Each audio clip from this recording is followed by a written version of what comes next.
to change it is to help the people change from within. And meditation, Kriya Yoga, all these different practices, all these health practices, Ayurveda that we were just hearing about, they all change us from within. They give us the power to become more effective in many ways.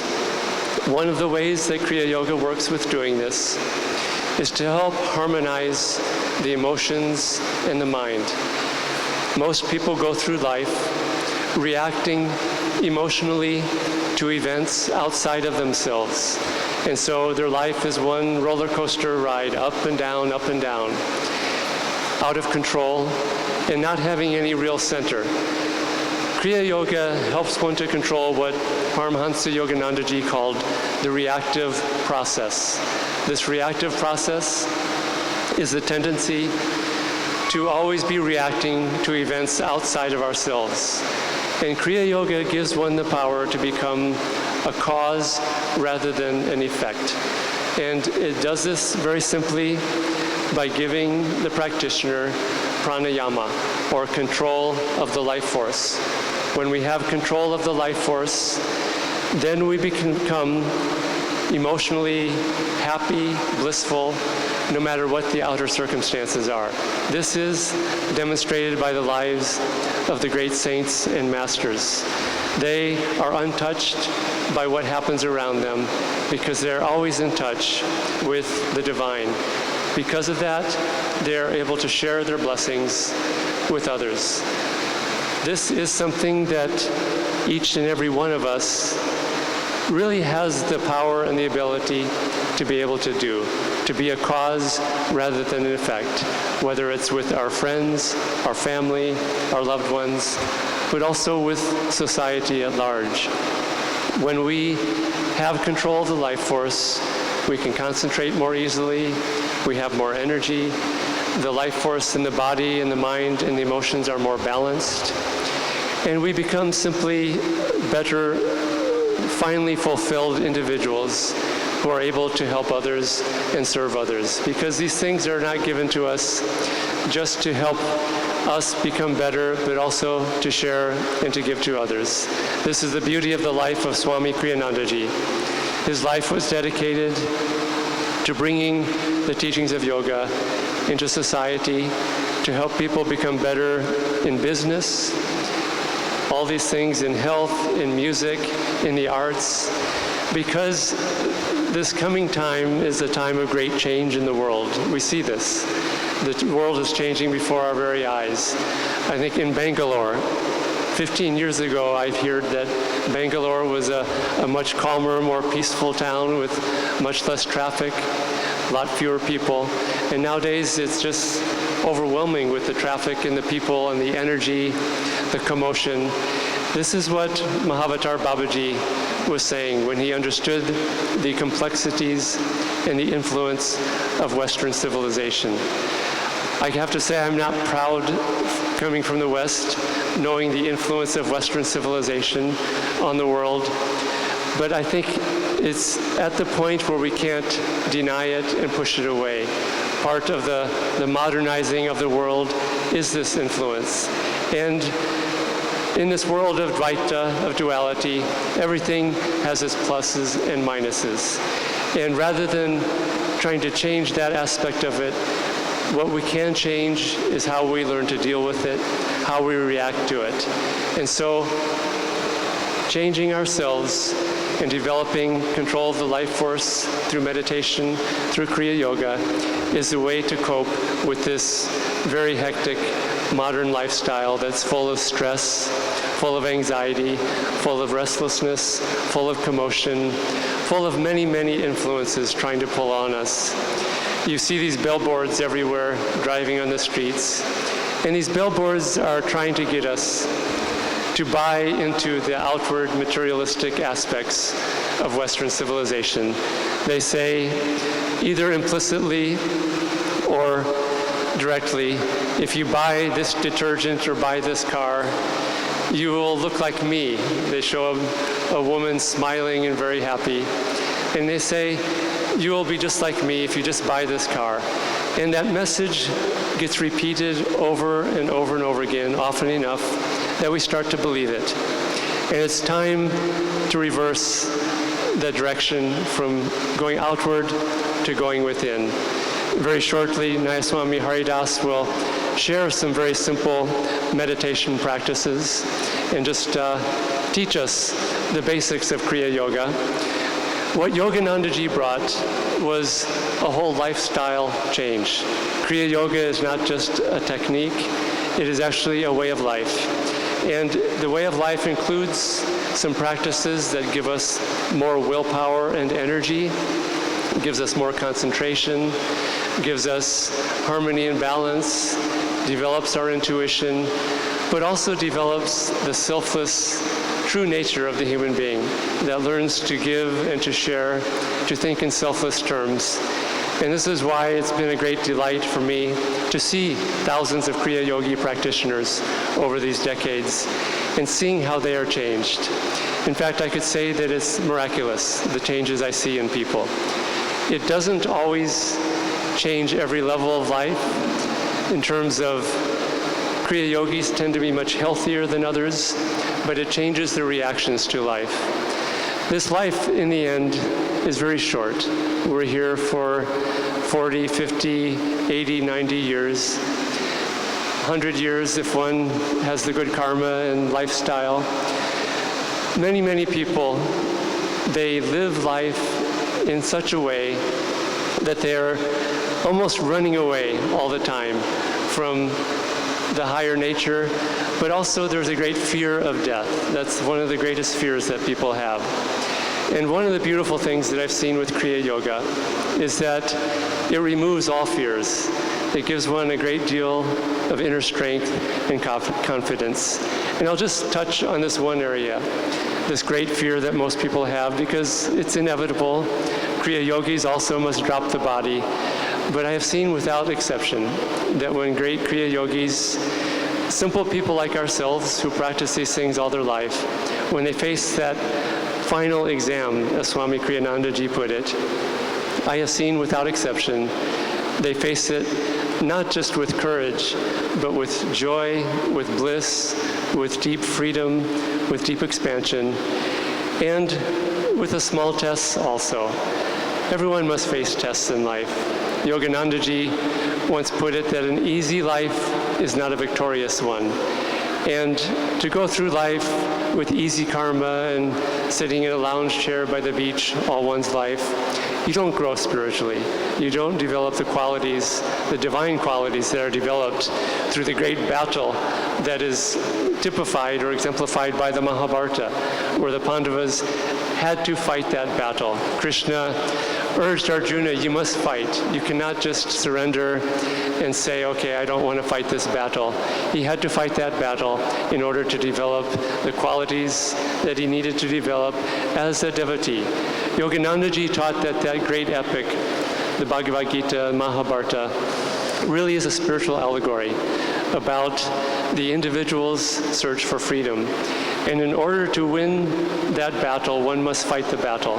And so much of that epic book is about this inner battle that we must fight. And Kriya Yoga and meditation especially give us the weapons and the tools to win that battle. And now I think I'll turn it over to Nayaswami Haridas. He'll talk a little bit about meditation, the practices that Kriya Yoga are based on. He'll teach a very simple meditation technique, which Yoganandaji called the baby Kriya. And then following that, I'll come back and share some more.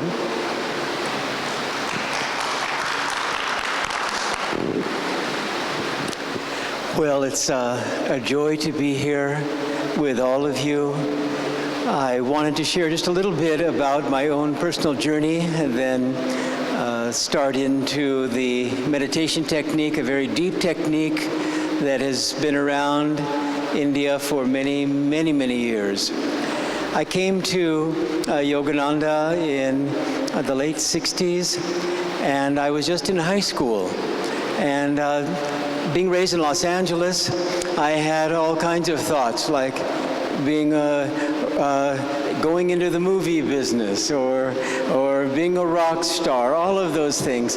Just things that all of our friends were talking about, harmless.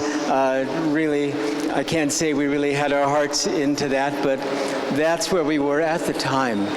And it was my great good fortune when a friend came to me and gave me a book entitled The Master Said, which has now been retitled Sayings of Yogananda. And it was very interesting. I didn't know it at the time, but Swami Kriyananda helped with his contributions write about 25% of that book. And a couple of years later, there I was at Ananda in 1970, there with Swami Kriyananda as the community was just getting founded. And so when I came upon that book, I saw Yogananda's picture. He's very well known now through his fabulous book, The Autobiography of a Yogi. And I just saw his picture, and that was it. I didn't know what meditation was.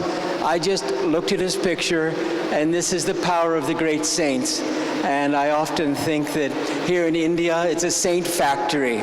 For so many years, it's like India has a monopoly on the saints, which of course it doesn't, but boy, there's a lot of saints that have come through India and continue to. And so people know that you spend time in the shrines, spend time with the saints, look at their pictures, even the saints that have passed, and you feel this wonderful vibration that truly has the power to transform your life. And so I looked at Yogananda's picture, and that was it. I knew that he was my own, and I hoped that he would accept me as a disciple. And so I came to Ananda a few years later, became a monk. I was a monk for 12 years. Now I've been married to Nai Swami Roma for 30 years, and we have a daughter in the States. And so when I came to Ananda, I met Swami Kriyananda that first evening. He was a young man in his mid-40s. And when I saw him, a direct disciple of Yogananda, when I saw him, I thought, my gosh, I've never seen anyone like this individual. He was just radiating this spiritual power, especially this joy. And I thought, I hope that they'll have me. I hope they'll make me a member. I can't remember, although I was raised in a very wholesome situation with loving parents and all of those good things. I really didn't want anything more in my entire life than I wanted to be there at Ananda with Swami, with the disciples of Yogananda. And so that was the beginning of my journey, and I've never looked back after all of these years. It's been an absolute privilege to share these teachings in so many, many ways, in so many, many different locations. Swami Kriyananda said something very, very interesting, as he was, of course, a world teacher. He said, in America, I can give so much. In Europe, a very devotional country where we have a center in Assisi, I can give more. But in India, I can give everything because of the receptivity. And I was very struck by that, and I thought that was absolutely true. When we're teaching in India, there is this feeling, and it's so strong. Who's teaching who? It's just satsang. We're just enjoying one another's company. And so, are we teaching you anything new? Perhaps, perhaps not. But really, we're all together in this wonderful family here in India, growing spiritually. And that's, of course, what it's all about. The technique of Hong Sa is a bij mantra, seed mantra, and we know from a seed grows a mighty tree, like a banyan tree, for instance, that gives shade to so many. So the practice of meditation is very important, because we too then in time can become like banyan trees, where people can be comforted and encouraged by our presence. That's what we want. That really is our destiny. That is why we've come to this world, not to take, but to give. to give of purer and purer consciousness. So the Hong Sa technique of concentration, as Nai Swami Devarshi was saying, is baby Kriya. And in the autobiography of a yogi, there's a whole chapter on Kriya. So this is baby Kriya. Something to look into. Again, as is true of Kriya and the other techniques that we teach, including Hong Sa, it's very, very simple. Children have learned the Hong Sa technique, our daughter included, and have received great benefit. Because Hong Sa is a technique to help one begin to go inside and understand and experience the value of stillness. Yogananda said, where motion ceases, there God begins. Now that's something to really ponder. And as it says in the Bible, be still and know that I am God. Oftentimes, I'll be around, my wife and I enjoy teaching children and so on, and we'll be around, perhaps teenagers, and you see their knees, and their knees are just shaking, and you think, oh, we should tap that energy. That could be more valuable than solar energy. If you could tap all of that wild energy that they have, and they hardly know what to do with it. Their knees are shaking, and they haven't even had a latte yet. And all this excess energy, where does it need to go? The yogis speak of the spine. Yogananda, all the great saints talk about living in the spine. And we're not talking about the physical spine. We're talking about the energy in the astral spine, living in the heart especially, keeping the heart open at all times, living here at the point between the eyebrows. And so the technique of Hong Sa is to begin to interest us